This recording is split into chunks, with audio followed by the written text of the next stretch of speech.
So ayan, salamat sa pag-comment mo, Tudes.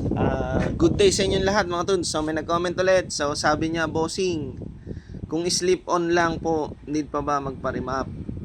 So yun nga ang sinasabi ko na nung naunang video, no need na. No need ka na magpa-remap kapag sleep on lang. Kasi sa akin naman, sa experience ko naman, wala namang pinagbago sa takbo, na hindi naman siya sungaw, hindi nagba-backfire, swabe pa rin ang hatak niya. Kaya sa akin, hindi ko na pinabago, hindi ko na nilikot yung mga program-program ng ECU, hindi ko na pinaremap. Kasi binabalik ko lang din naman sa stock yan. Kaya hindi na ako nagpa-full system mga tudes. Kapag i-re-registro mo, salpakan na lang ulit yung stock pipe. Kasi pagka nagpaparehistro ka, bawal ang malaki ang tambutso sa LTO. Kaya para iwas hassle, ang ginawa ko na lang, para may balik ko din kagad yung stock ng plug and play lang ulit, hindi na ako nagpa-full system.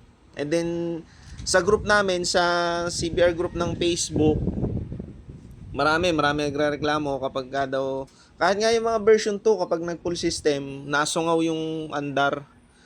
Ang advice din talaga ng iba ay, ng mga mekaniko doon, ay ipa-remap daw.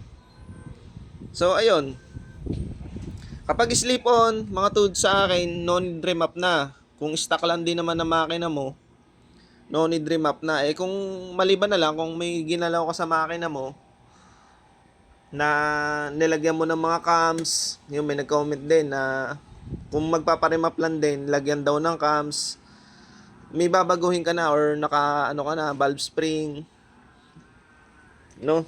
Meron ding pwede din kayo magtanong kay Project M.